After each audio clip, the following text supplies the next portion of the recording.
Слава Україні і слава героям України! Ви на каналі Бігус.Інфо, мене звати Настя, а це одна із кращих новин останніх тижнів. Медведчук у кайданках. Спецоперацією з його затримання займалася Служба безпеки України, а це фото опублікував сам президент Володимир Зеленський. Усі деталі спецоперації поки не розголошують, окрім запису охоронця Медведчука, який розповів, що його втечу планували у ФСБ. Але перш ніж перейти до основної теми, давайте ще раз подивимося на це фото. Медведчук у кайданках. Ну, хіба це не прекрасно? Ні, треба якась відповідна звукова доріжка. О, так краще. Добре сміється той, хто сміється останнім. Сьогодні ми нагадаємо вам про одного з найближчих соратників Медведчука – Тараса Козака. Козаку випала роль стати, якщо зовсім прямо і відверто, то фунтом кума Путіна. Це на Козака записували ряд медведчуківських каналів, на Козака записували офшорки, які ганяли між собою мільйони невідомого походження. І це Козак за дорученням Медведчука їздив постійно в Москву вирішувати справи. Тарас твой однофамилец, он в Москве, он все сделает там от меня, я ему сброшу все, что надо. Врешті, Козак, що цілком логічно, став нардепом від ОПЗЖ. Але не те, щоб дуже переймався справами державницькими. Схоже, він просто продовжував займатися розрулюванням бізнесових справ і особистим збагаченням. У травні минулого року Козаку та Медведчуку плюс-мінус синхронно було повідомлено про підозру у державній зраді, а також у розкраданні національних ресурсів у окупованому Криму. Просто нагадаю про один епізод, який озвучував тоді вже очільник Служби безпеки України Іван Баканов. Це звучало ще у 2021 році, а от в нинішніх умовах звучить так взагалі жахливо. За словами Баканова, Медведчук у серпні 20-го направив Козаку, який тоді вже був у Росії, секретні дані про прихований підрозділ Збройних сил України, про особовий склад та бойову підготовку. Для кого була ця інформація, думаю, пояснювати не варто. Медведчук тоді пафосно лишився і отримав цілодобовий домашній арешт. А Козак став на лижі і матеріалізувався, звісно ж, у Росії. Оскільки він з ОПЗЖ, нічого дивного. Там же, у Москві, не ті, яка горіла позавчора, а у тій, яка горітиме трохи згодом, у Козака, а точніше у його цивільної дружини, знайшлося багато дорогої нерухомості. Знав, передбачав, відчував, все ясно. Але оскільки Козак родом із Львівщини, то частина дорогої нерухомості у нього залишилася там. Ще плюс пару точок у Києві. Сьогодні активи, якими володіють колаборанти, можуть, це вже від себе, мають бути націоналізованими. Вже Личаківський суд Львова за запитом ДБР заарештував 154 медведчуківсько-марченківські об'єкти. Переконана, що те ж саме має відбутися із нерухомістю родини Тараса Козака. Тож, екскурсія. Роздивимося землі, маєтки, будинки, квартири зрадника-втікача і його родини, а заодно натякнемо правоохоронцям, що час братися вже і за них. Повірте, там з відносним комфортом можна розмістити багато людей, які змушені були лишити свої домівки і тікати від обстрілів через Тараса Козака в тому числі. Тарас Козак народився на Львівщині. Уся його родина переважно мешкає тут. Тож логічно, щоб тут ми і починали. Зупинка перша. Ми зараз у селі Сокільники на Львівщині, і ось цей будинок за моєю спиною, двоповерховий маєток, належить Тарасу Козаку, нардепу-втікачу. Великий будинок, подвір'я, гаражі та прибудинкова територія. Через паркан видно запарковані у дворі автівки, а поруч із входом у дім заповнений сміттєвий бак. Тож, скоріше за все, нині тут хтось проживає. Можливо, тут проживають зараз батьки Тараса Козака, і ми б хотіли у них розпитати про походження майна, яким володіє родина. Цим будинком Тарас Козак володіє вже більше 10 років, з 2011-го. І володіє досі, ми перевірили. Тут же раніше були прописані і його родичі, про них далі буде багато. Цікаво, що львівські активи Козак активно взявся переписувати саме на членів своєї родини.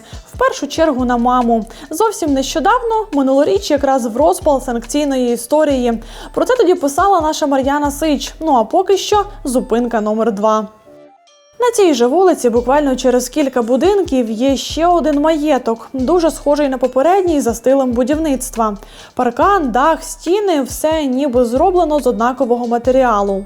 Цей будинок належить Козак Руслані, колишній дружині Тараса Козака, із якою у них є спільний син Роман.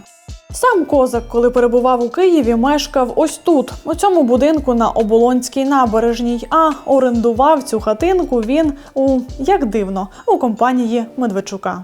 Так, ще одна точка. Це вже Львів, вулиця Угорська, і у Тараса Козака у власності тут нежитлові приміщення. Майже 400 метрів квадратних йому належить у ось цьому будинку на першому поверсі за моєю спиною. Ось бачимо, що стоматологія за цією адресою зачинена. Там далі, ось тут, знаходився нотаріус і приміщення також зачинене, воно не працює. Що ж, розпитати немає в кого, але з іншого боку, ну а про що питати? Треба конфіскувати. Раз ми вже у самому Львові, то ось ще один цікавий об'єкт. Ось цей новенький будиночок за моєю спиною, який знаходиться майже у самому центрі Львова, добряче заселений родиною Козаків.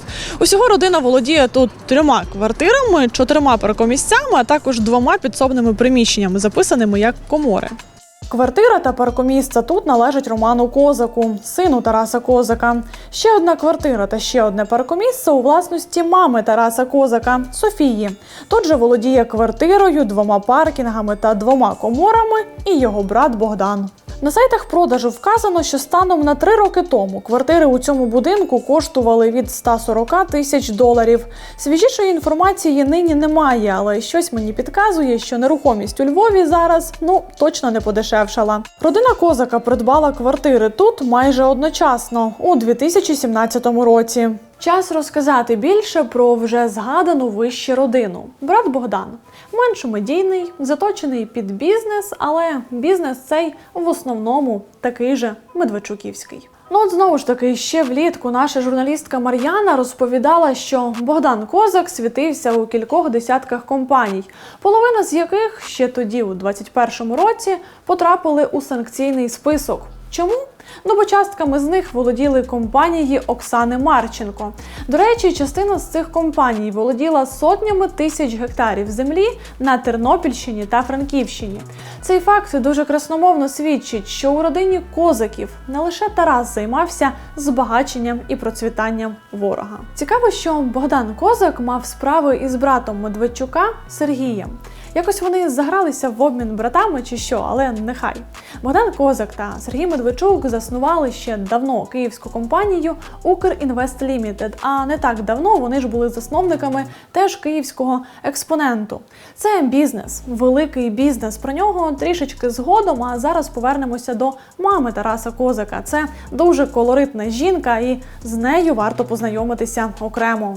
Ось вона, Софія Степанівна Козак. Донедавна просто мама, а як тільки синочку прилетіли санкції від РНБО – бізнес-вумен. Ось маленький фрагментик, як влітку вона спілкувалася із нашою журналісткою Мар'яною. Слухайте, відійдіться від мене. Все, ідіть. Захватить мені. Що ви все приїбали до мене? Що переписали? Комуся хоче. Що ви хочете? Я хочу поцікавитися. Я сам. Ця мила пані володіє ось цим ресторанчиком у Львові на вулиці Богдана Хмельницького. Називається «Зустріч». На неї зареєстрована і одноіменна компанія, на яку записана частина будівлі, у якій знаходиться ресторанчик. Ми нині її там не застали, але оце літнє відео саме звідти. Софія Степанівна ставала мамою на мільйон поволі, не відразу, у міру того, як на її сина сипалися проблеми і санкції. Ресторанчик – це не єдиний її актив. З 2019-го на Софію Козак, наприклад, записана і ось ця хатинка та земля під нею у селі Наварія на Львівщині. Власне, видно, що сам будинок ще добудовується. Ось тут пісок, ось тут цегла. А, до речі, зверни увагу на те, що написано на цій цеглі. Керамбуд. Керамбуд – це компанія з орбіти Тараса Козака, яка займається будівельними матеріалами. Все додому, все в сім'ю. Керамбуд – це до слова плід кохання братерського союзу козаків-медведчуків.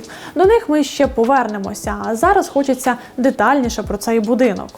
Поки ми тут знімали, до нас приїхав чоловік, який назвався новим власником будинку. Ми трохи висадилися, бо перед поїздкою усе тричі перепровірили, і за документами це маєток Софії Козак. У процесі спілкування виявилося, що фактичний власник нині працює мангальщиком у тому ж таки ресторанчику «Козак». Кумедна історія. Цей будинок і земля належить Софії Козак. Степану Козак, але це її ім'я стоїть хата, тому що у нас не було прописку, у неї ім'я взяли хату. А ви ось знімаєте, орендуєте чи ви купили? Це лично ми купили. Просто у нас не було прописки, ми у неї ім'я взяли в хату, тільки 2 роки назад ми купили. Як ви її? Чого не на сусіда записали? Потому что я у нее работаю. Рестораны, да, мангальщиком работаю. Мангальщиком Да. працюєте в ресторані. А в який ресторан? На Львові? Да, во Львові. А скажіть, де Софію можна знайти? Вона зараз у Львові взагалі? Вона на роботі буває? Ну да, бывает, приезжает. Она тут есть, она не уезжала никуда. Ну, окей, будемо вважати, що повірили. Але за документами це все ж таки маєток родини Козаків. А тому в мене, схоже, погані новини для мангальщика. Менше з тим. Це не все, що повісили на Софію Степанівну. Є ще земля на Львівщині. 0,5 гектара землі у селі Ясениця-Замкова. І якщо вам раптом оці 0,5 гектара прозвучало якось несерйозно, то ви просто не знаєте місцевість. Це гори, курорт. І 0,5 гектара тут – це прям дорого. Щонайменше 800 тисяч гривень. Є у матері Козака і столична нерухомість. Її, правда, за останні півроку поменшало вдвічі. Але станом на зараз лишилося 2 квартири ось тут. У будинку за моєю спиною на маму Козака Софію Степанівну записано 2 квартири.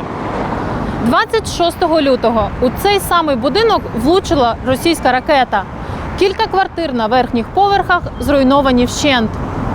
Звісно, ми не знаємо номерів квартир, які постраждали від ракети найсильніше. Але так чи інакше скидається на те, що дуже чесно було б віддати їхнім власникам квартири Козаків. Це зараз суб'єктивно, навіть емоційно скоріше. Ще матір Козака є співвласницею компанії «Озеро». Її партнером по фірмі є згаданий вже вище син Богдан. На 2,5 гектарах землі на Львівщині ця компанія звела відпочинковий комплекс «Наварія Нова». Сам готельний комплекс знаходиться біля водойми, що для Львівщини це велика рідкість. Виглядає він, ми зараз вам покажемо детально як, але відразу хочу сказати, що він заселений повністю, в ресторанах сидять люди, тому він станом на зараз працює.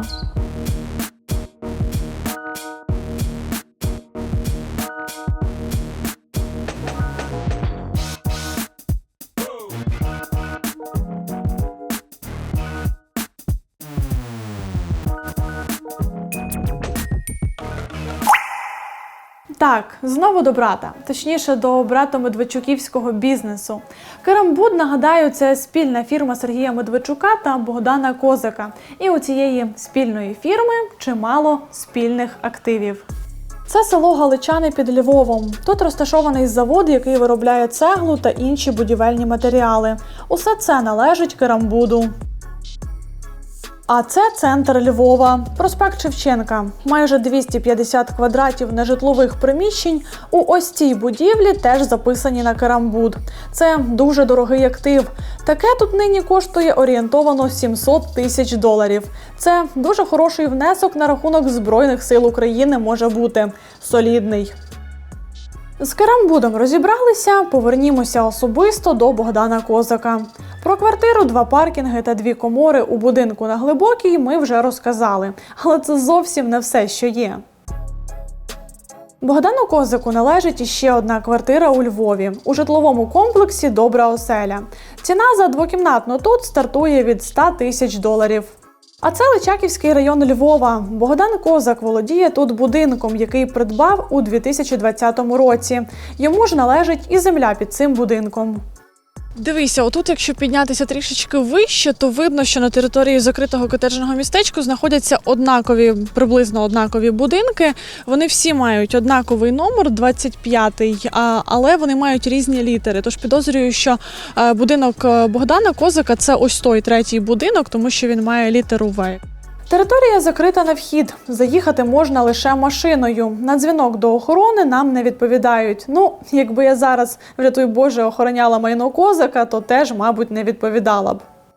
Ще на Богдана Козака записана частина нежитлових приміщень у ось цьому будинку. Ймовірно, йдеться про перші або останні поверхи. Ми не можемо це точно визначити за документами, які маємо, але просто фіксуємо факт. Тут же він володіє іще половиною квартири. Вишенька цього будинку – його розташування. Зовсім поблизу готелю «Дністер» і парку Франка. Центр Львова. Центр-центр. А в центрі все дуже-дуже дорого. Так, ще одна зупинка. Львівська область, Пустомати. За документами у Богдана Козака тут має бути великий маєток. Мені здається, що ось це саме він. Але охорона, яка саме лагодила там камери спостереження, сказала, що в будинку давно ніхто не живе. Ну, право власності на цей будинок належить Богдану Козаку. Може, колись належав, але там, напевно, я думаю, що вже нічого не можу вам сказати. З Google карти можна роздивитися велику територію із 3 будівлями тут. Високий паркан у медведчуківському стилі, всюди камери спостереження. А може якось я можу поспілкуватися чи з власником, чи може тут є якийсь адміністратор, чи хтось керуючий, хто зараз є на місці? Ну, зараз немає нікого. Не виключаю, що в цьому конкретному випадку ми могли і промахнутися. Кадастрова карта зараз не працює, тому знайти точне розташування дуже тяжко. Якщо маєте додаткові свідчення чи підтвердження того, що конкретно цей маєток справді належить Козаку, напишіть, будь ласка. Список вже має бути повним. Що ще? Ще Київ. Як і у мами Козака, у брата Козака тут теж є нерухомість. Наприклад, ось тут, у житловому комплексі «Елізіум». Неподалік від станції метро Лук'янівська на брата Тараса Козака Богдана записано 3 квартири. Ось у цьому будинку. Усі 3 квартири у цьому житловому комплексі Богдан Козак придбав у 2018 році. Для інформації, одна двокімнатна квартира тут коштує від $150 тисяч. А це вже Печерськ, вулиця Старонаводницька. І тут у брата Козака ще одна квартира. Цю квартиру він придбав 3 роки тому. Ціна зараз стартує від $120 тисяч за однушку. Солідно. Основну загальну картину ви побачили. Загальну вартість усього цього добра прикинули. Бізнес Козаків працював пліч-опліч з бізнесом Медведчуків. Заробляв на Львівщині, аби витрачати на Московщині і працювати на ворога. Уся ця нерухомість і бізнес на мільйони мають добре, а головне правильно служити Україні. Розміщувати там людей, які рятувалися від війни, чи фінансувати Збройні Сили України або будь-яким іншим способом. Друзі, дуже дякую, що ви зараз залишаєтеся з нами. Дивитеся наші відео, ставите лайки, пишете коменти, розповсюджуєте важливу інформацію і стаєте на бік інформаційного фронту. Якщо ви ще не підписані на наш канал, то ось тут внизу є кнопочка підписатися. Зробіть це, будь ласка. А ще, якщо ви не подивилися сюжет моєї колеги Лесі Іванової про те, як розпізнати ворожу техніку, то обов'язково подивіться. Лінк на нього з'явиться ось тут внизу під відео. До зустрічі! Слава Україні!